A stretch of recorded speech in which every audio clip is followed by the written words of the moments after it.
From the New York Times, I'm Michael Barbaro. This is The Daily. For millions of Americans, the housing crisis defines the U.S. economy. In the swing state of Nevada, it could soon define the election. My colleagues, politics reporter Jenny Medina and daily producers Carlos Prieto and Clare Toeniskoetter traveled there to understand what happens when the promise of the American dream slips away. It's Monday, October 21st.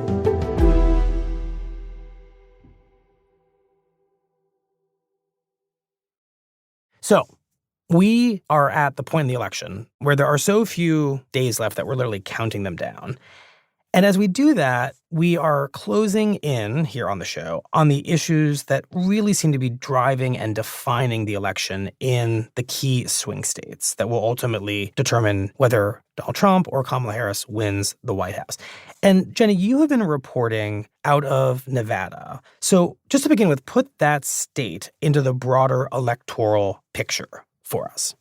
So we're in a coin flip election nationally. And Nevada really is a coin flip state. At this point, either party could win by just the slimmest of margins. Mm-hmm. And that's interesting because Democrats have really counted on Nevada for their wins for the last 20 years. The last Republican to win was George Bush in 2004. And when Obama won in 2008, Nevada was a major victory for Democrats. Mm-hmm. And has remained ever since. Basically, Democrats have never lost it since 2004. Right. And a lot of Democrats thought that that heralded this future for them, that they were the party of diversity, that they were the party of the working class. Mm-hmm. And in a lot of ways, no state epitomized that more than Nevada, where the overwhelming majority of voters do not have a college degree. There's a very large Hispanic population, and there's also a really significant Asian and Black population. And so for Democrats, it's a state that matters not only for its 6 electoral votes, but maybe even more so for its symbolism. And it's also a place that Democrats worry about every single cycle because they keep eking out these wins, but by an increasingly shrinking margin.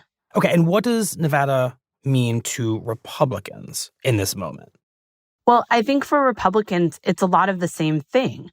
There is this symbolism that it represents for them. Trump has spent a lot of time in Nevada, both this year and in the 2020 cycle, and he has a lot of devotees there. And there's also this idea that's been percolating, and we've seen for 4 years now, of Trump making inroads with working class voters who are not white. Mm-hmm. Trump did well with many of these voters in 2020 and might do even better this time around. And so for Trump, if he wins this prize of Nevada, he'll be able to say, look, I am helping us become the party of the working class. I am helping us become a more diverse party. You all criticize me for these things that I say and accuse me of being racist, but I'm actually getting more of these voters who you thought were never possible. And based on the time that you've spent there, what is the animating issue for voters in Nevada this year? Without question, the animating issue is the economy. This is a place that has always had a lot of boom and bust cycles, but COVID completely obliterated the Las Vegas economy. It really hurt a lot of people, and we're still seeing the effects of that. And when we talk about the economy now, what voters say first is housing, just how much it costs to live there. Right. That doesn't necessarily surprise me because we've talked so much on the show about the nationwide housing crunch. And put simply, it's that there is not enough housing and the housing that exists is too expensive. What exactly is the picture of the housing problem in Vegas? I tend to think of it as a place actually with a tremendous amount of housing. Right. Traditionally, Vegas has been exactly that. The thing to know about Las Vegas is that it was this sprawling place where people flocked to for their little slice of the American dream. It's really an exciting time for all of us here in the Valley because of all those new developments, especially for home buyers. You can even see with this drone. It was a big expanse of desert. There were always new houses being built. Clark County coming in at number 2 on the list of the hottest zip codes across the country. And people could afford those houses without having a huge salary. As long as you get on the right websites and you find the right postings, you can find housing pretty much within a week.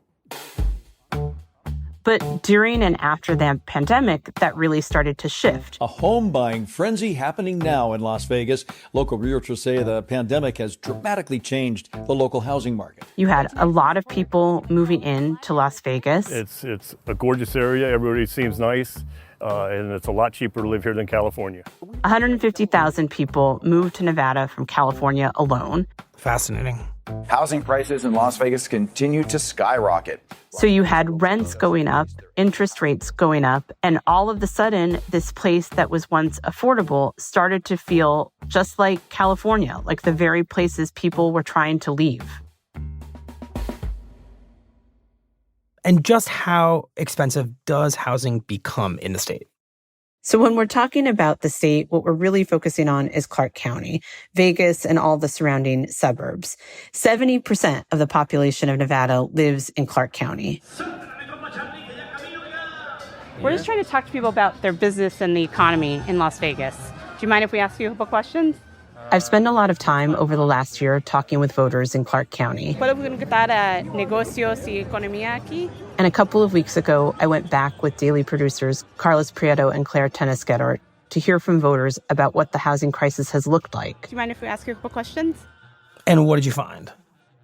2-bedroom, it is $1,200 a month. So just last year, I was paying $700. Basically, everybody that you talk with will tell you a story about how much their rent has increased. 900. Wow. Ha subido mucho después de la pandemia. And they'll explain that compared to what they were paying in 2019 or even 2021, their rent has effectively doubled or even tripled today. Do you remember what they wanted to increase it to? Almost $3,000, I think. It had been around 1,300. Remember 5 years ago, you could rent a house for $725. Okay. And now for $1,200, all you can get is a studio. People talk about signing 6-month leases and watching their rent go up at least $100 every 6 months. So how much of your income goes to bills and rent specifically? Basically all of it. Literally all of it. People talk about looking for houses for months or even years on end and not being able to afford the down payment. Everybody has that story of housing woe. Actually, when I got over here, I was very young, so I was able to work hard with my ex-husband and buy a house. And now it's like, you can't do that.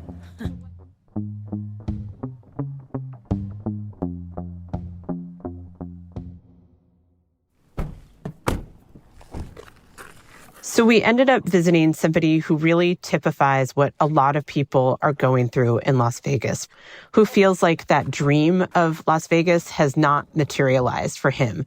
It has not been a bridge to the middle class. Hi. Hello. Hi. Armando? Yes. How are you, Jenny? Nice to meet you, Jenny. Jenny. How are you? I'm good. How are you? Thank you so much. His name is Armando Garcia. He's 26 years old, and we met him at the rental home he shares with his partner, 2 roommates, and a few pets. Yeah. We sat down in his living room, which is a very simple space. There's not a lot of decorations or furniture around. There's just a Dungeons and Dragons game on the coffee table. And remind me again, I know you told me, but I can't recall. How much do you pay for rent here total? The base rent is $2,000, and then water and trash can fluctuate from like $200 to $400. And then electricity and gas we pay separately from our rent, and that fluctuates even more. And tell me a little bit about how hard it is or isn't to make rent. It's been difficult. Currently at my job, I work $20 an hour plus commission, and my other roommates also work like $16 an hour to $20 an hour. One of them works salary, and we're still like struggling to keep up with our rent. And he started telling us about his life and this difficult housing saga he's been going through.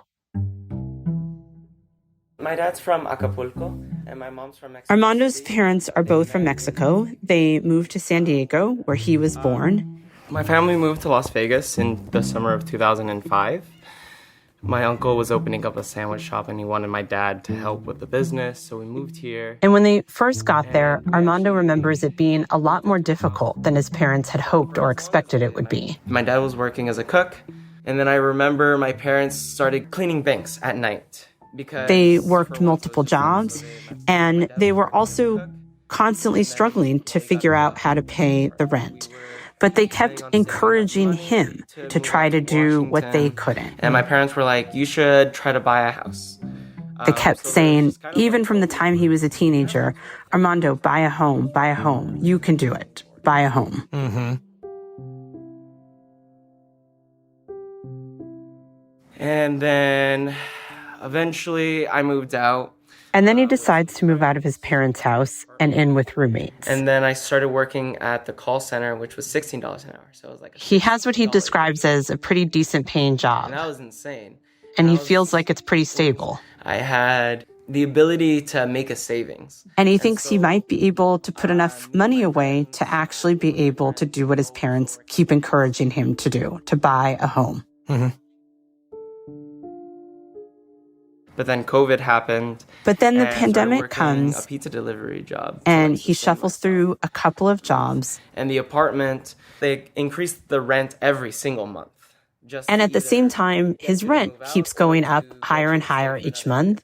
And the bills feel further and further out of reach. And then I had to use my credit cards more so that I would have cash. So he's living paycheck to paycheck and racking up debt. So I got to the point where I was just like, I'm not paying my credit cards. I'm just keeping the money that I have to pay for food and rent. And this keeps going on for a while. Eventually, he and his roommates move from the apartment to a house to save a little bit of money, but he's still barely making ends meet.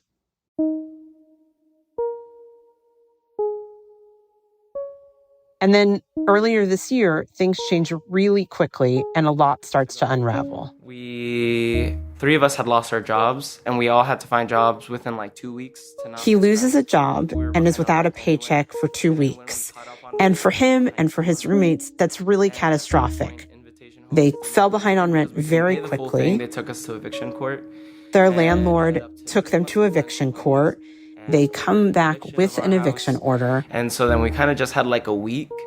And we were just and they're all really preparing to have to leave the home. So we put everything in storage. And it's really scary for them. He tried to comfort one of his roommates who was just really freaked out and kind of panicking, thinking that she might be either couch surfing or living in her car. I remember every day for 2 weeks, I had to hold her while she cried. She could not imagine what a future would look like where we were homeless. And it ended up being where I had to borrow $1,000 from my mom, $1,000 from my uncle to make 3 months of rent for So ourselves. they barely escape eviction. And really the only way they manage to do so is because Armando cobbles together some small loans from 2 different family members. But Armando's really shaken. He's gone from thinking a few years ago that it was possible for him to buy a house to now realizing that he's in just as a precarious position or an even more precarious position than his parents were ever in. And to the degree that the American dream has always been grounded in this idea that you will do better than your parents, this has to be exceptionally disillusioning. Yes, and that dream that he had inherited from his parents of buying a house has completely vanished. Do you want to move out to your own place with your partner at some point? Is that a dream? It'd be nice. But I think the dream of having my own home is not a dream I've had since I was 21. Why not? Because I think it just feels too bold to have that dream. I could dream, and in the dream, hypothetically, we're stable enough to own it. But what always kind of dampens the daydream is that to me now it just feels unrealistic. It doesn't feel like I can daydream about it for very long because it just feels like I have realism around me all the time. And in a lot of ways, his story might sound extreme, but it's really not that unique. We spoke to a local real estate agent in Vegas who grew up there and had seen all of this up close. And he said that for most people who work in Las Vegas without a college degree, what used to be attainable, what used to be very possible, no longer is. You just can't get what your parents might have been able to get 10 or 20 years ago. Mm-hmm. This is what is infuriating many people who live in Las Vegas and have lived here for years. There are people all over Las Vegas and other parts of the country who are really struggling with this basic idea of making rent or finding a place to live for good. Even parents who I speak with who own a home worry constantly that their kids won't have a place to live. It's a really basic thing that we often take for granted, but that many people are now struggling with more than before. And so for those people, they're looking at this presidential election through the lens of a housing crisis. They're not worried about anything else to the degree that they are worried about finding a place to live comfortably and stably. And so what they want to know is, how can you address this? Are you going to do anything to change my basic experience of living in America? Can you possibly restore my faith in the American dream even? Because I think when you don't have a stable place to live, it really shatters your faith in that. It really makes you question what the government is doing and what kind of safety and stability there is in this country. And that's a real challenge that Donald Trump and Kamala Harris face in making their case to voters right now. They're trying to navigate this level of frustration and distrust in two very different ways.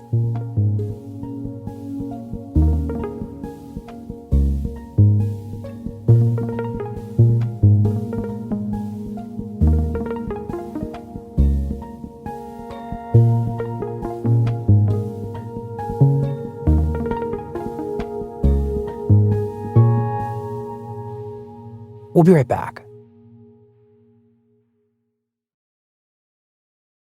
So, Jenny, given the dynamics that you just outlined, how has the presidential race, the campaign, played out in Nevada? So there is absolutely no ignoring the presidential campaign in Nevada. Their Bidenomics led to the highest inflation in 40 years. Everywhere you go, any restaurant you're in where there is a TV on,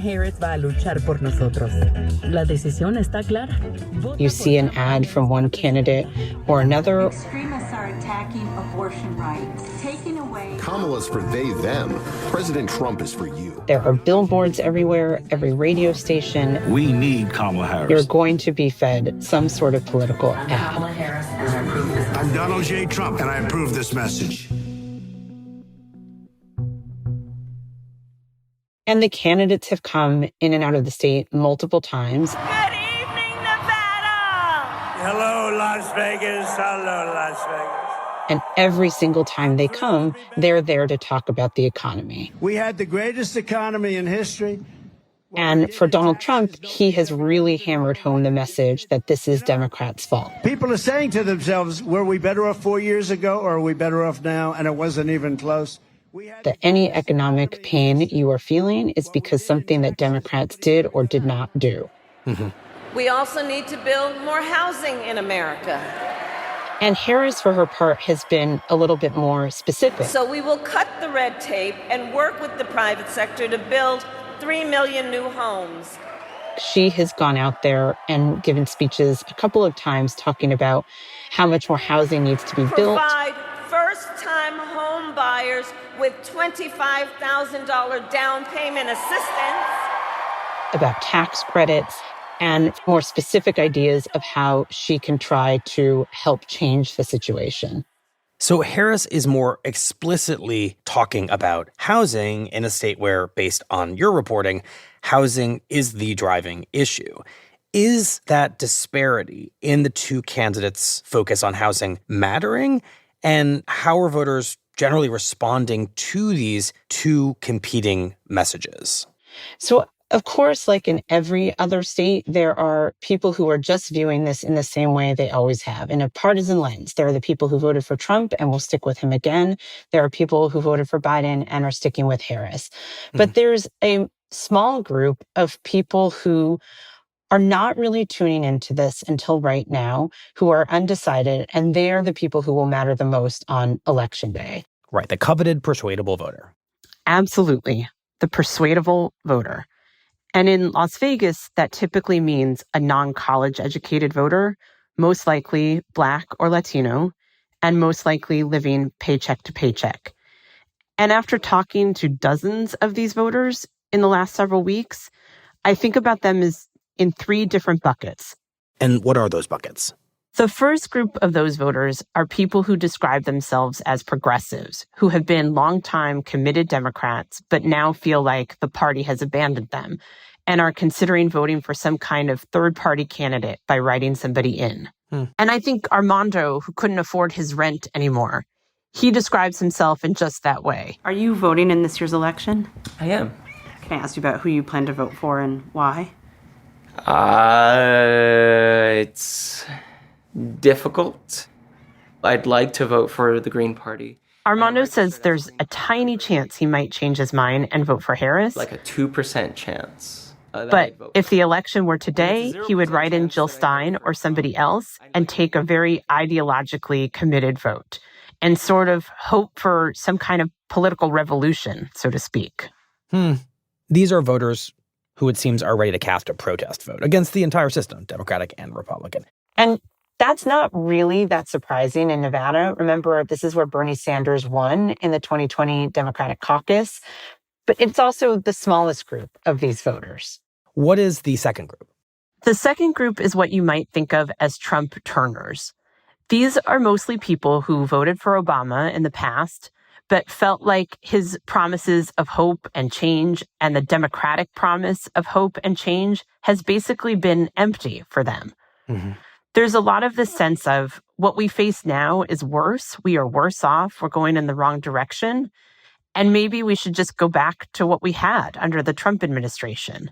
Do you mind if I ask you a couple questions? That's okay, but I don't speak so much English. It's fine. If you want to answer me in Spanish, that's fine too. For example, we met a woman named Kenya who was selling herbal supplements. En 2020 para Biden? Sí. Para Biden. Sí.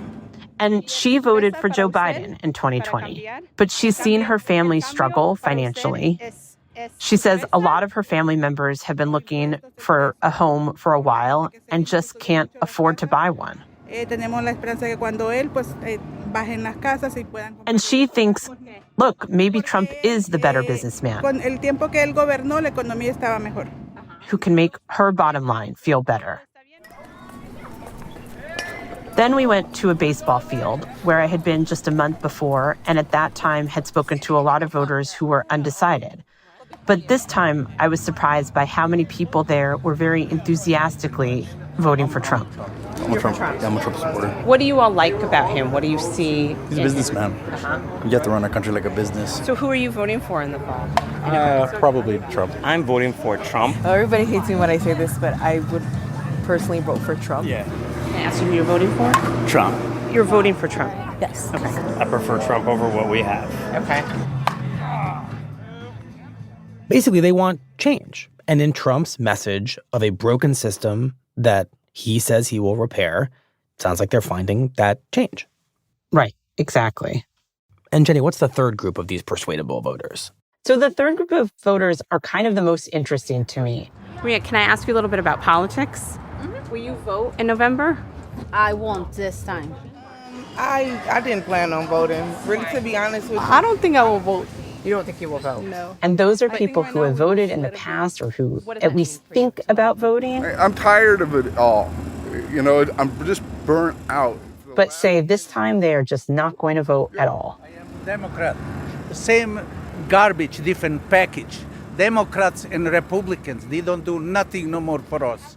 We met those people at a swap meet. We met them at grocery stores. I feel like it no matter who we vote for, they're going to choose who they want to choose. To be honest, that's just how I feel. And I've met them again and again over months going to Nevada. I just promise things I will say. It's not that I expect like to fix the world like in one night or one day, but it's like I don't see anything. I don't see nothing coming out for us. These are people who have voted for Democrats in the past, but feel like the system just isn't working and just don't see the point anymore. just don't feel like there's any reason to do what they've done in the past, and sitting out is their form of protest. A different form of protest than Armando, for example. Right. A different form of protest. They just feel frustrated and want to voice this frustration. Is it fair to say that you're not voting because you're angry? No, I'm not angry. I'm disappointed. Yeah. Angry? No. I mean, Jenny, what you're really describing here in all of these encounters you had with voters in Nevada is a profound cynicism, right? And it feels deeply connected to their eroding economic circumstances, primarily housing, but it sounds like not just housing. And by and large, what you're finding would seem to generally cut against the Democrats. Yes, absolutely. I think what I have found over the last several months in Nevada, over this entire year, is just a really profound sense of cynicism that is essentially defining the electorate there. There is so much anger over the economy and so much a feeling of broken promises. People feel very, very frustrated and very, very hopeless. And it hurts people's day-to-day lives. Mm-hmm. What they thought Vegas was supposed to mean for them, what Vegas meant to their families, what Vegas meant for the possibilities, all seems to have evaporated. And they lay that, fairly or not, at the feet of Democrats. There's a case to be made that rather than this being a Biden-Harris Democratic Party problem just based on the fact that they are the incumbent administration, that this cynicism is something that Democrats are struggling with and have been struggling with for a really long time because the Democratic Party does see itself as the party of institutional solutions, you know, going all the way back to the New Deal, up through Obamacare. If you are a cynical voter inclined to distrust the government as the vehicle for solving your problem, then the Democratic brand is one you're very likely to be wary of. It's a whole lot easier to run against the system. And who has better mounted a campaign against the system than Donald Trump? Right. And I think it's important to remember that many of these voters once believed in that system. They really believed that government, in fact, they might still believe that government was supposed to have a positive impact in their lives, but they don't feel like it has. That's the promise that they feel is broken. That's what's leading them to their cynicism. You say that government is supposed to work for me, and I don't actually see that coming true. You say that government is supposed to improve my life and my children's life.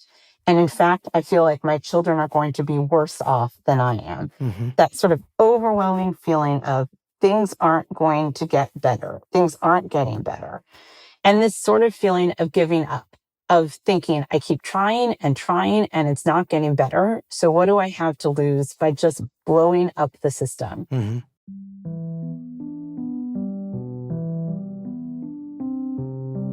And in Nevada, working class voters, voters without a college degree, and Latino voters are some of the fastest growing segments of voters overall. And if those voters have become so cynical that they decide to blow up the system, it could mean that Trump wins the state. And that's completely emblematic of what we see going on nationally, of Latino voters voicing frustration over the Democratic Party, of working class voters voicing frustration over the Democratic Party, of this feeling that the American dream might be out of reach for people that once really had a possibility. And if that cynicism becomes a defining feature of this year's election, it will be a big part of what could hand the White House to Donald Trump. Well, Jenny, thank you very much. Thank you.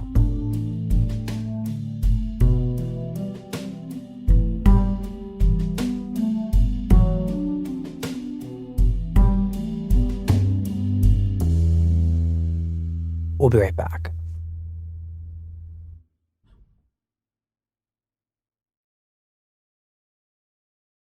Here's what else you need to know today. Over the weekend, any hope that the death of Hamas's leader might help end the region's war quickly evaporated.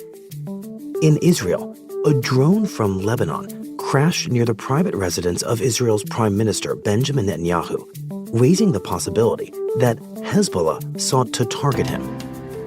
In Lebanon, Israel claimed its airstrikes had killed 3 Hezbollah commanders.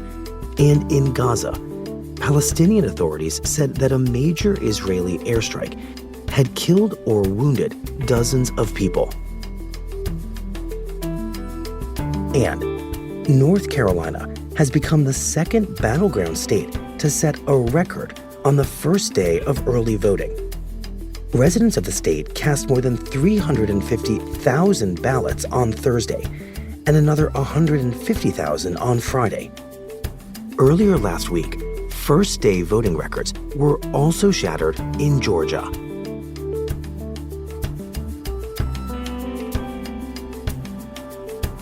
Today's episode was produced by Carlos Prieto, Clare Toeniskoetter, and Rob Zipko. It was edited by MJ Davis-Lynn, Ben Calhoun, and Brendan Klinkenberg. Contains original music by Marian Lozano, Alicia Etup, Pat McCusker, and Dan Powell, and was engineered by Alyssa Moxley. Our theme music is by Jim Brunberg and Ben Lansford of Wonderly.